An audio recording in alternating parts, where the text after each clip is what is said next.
আসসালামু আলাইকুম। BD job Faisal YouTube চ্যানেলে আপনাদের সকলকে স্বাগত জানাচ্ছি। আশা করি আপনারা সকলেই ভালো আছেন। আপনার জন্য নতুন একটি নিয়োগ বিজ্ঞপ্তি নিয়ে চলে আসলাম। যারা এখনও পর্যন্ত আমার চ্যানেলটি সাবস্ক্রাইব করে নাই, please subscribe my YouTube channel এবং পাশে থেকে বেল আইকন অবশ্যই প্রেস করে দিবেন, যাতে করে আমি ভিডিওগুলো আপলোড দেওয়ার সাথে সাথে আপনাদের ফোনে নোটিফিকেশন আকারে চলে যায়। আর যারা ভিডিওটি ফেসবুক পেজ থেকে দেখতেছেন, তারা অবশ্যই ফেসবুক পেজে ফলো বাটনে প্রেস করে দিবেন এবং ভিডিওতে লাইক এবং কমেন্ট করতে ভুলবেন না। আপনাদের যে মন্তব্যগুলো থাকবে সেটা আপনারা কমেন্টের মাধ্যমে জানাতে পারেন। তাহলে চলুন দেরি না করে মূল ভিডিওতে চলে যাওয়া যাক।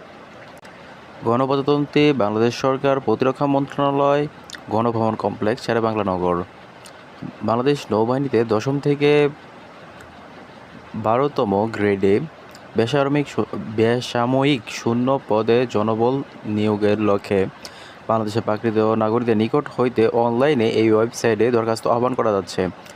পদের নাম ও গ্রেড ও বেতন স্কেল 2015 অনুযায়ী পদের সংখ্যা, সর্বোচ্চ বয়সসীমা, শিক্ষাগত যোগ্যতা ও অন্যান্য যোগ্যতা।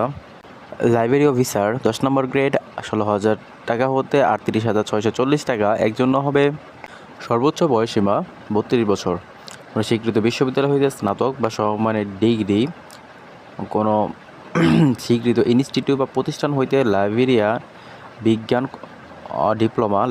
বিজ্ঞানের ডিপ্লোমা থাকতে হবে। অভিজ্ঞতা সম্পূর্ণ প্রার্থীদের অগ্রাধিকার দেওয়া হইবে।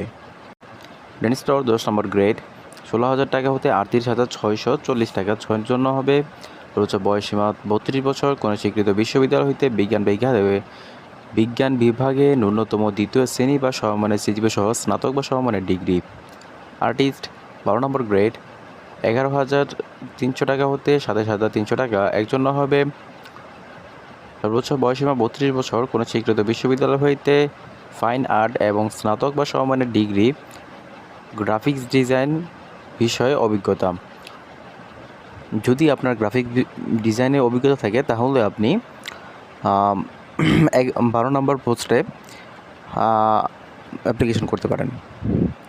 পরবর্তী ধাপ হচ্ছে অনলাইনে আবেদন পূরণ ও পরীক্ষার ফি জমাদানের শুরুর তারিখ 23 জুন 2025 সকাল 10 ঘটিকা। অনলাইনে আবেদন পূরণ ও পরীক্ষার ফি জমাদানের শেষ তারিখ 22 জুলাই 2025 বিকাল 5 ঘটিকা।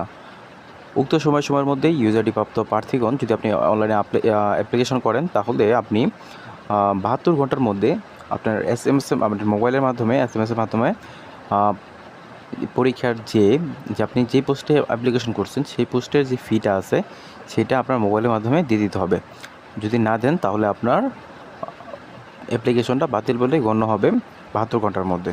তাহলে অবশ্যই দেরি না করে মোবাইলের মাধ্যমে প্রেরণকৃত ফিটা পাঠিয়ে দিবেন অবশ্যই তাড়াতাড়ি। আজকের ভিডিওটা এই পর্যন্তই। যদি ভিডিওটা ভালো লেগে থাকে তাহলে ভিডিওটা একটু লাইক করে দেবেন, কমেন্টের মাধ্যমে আপনার মূল্যবান মতামতটি জানাবেন। যদি আপনাদের কোনো কোশ্চেন থাকে তাহলে অবশ্যই কমেন্টের মাধ্যমে জানাবেন। আমি আপনাদের সকল ধরনের কোশ্চেনের আনসার দেওয়ার চেষ্টা করব ভিডিও রিলেটেড। আল্লাহ হাফিজ।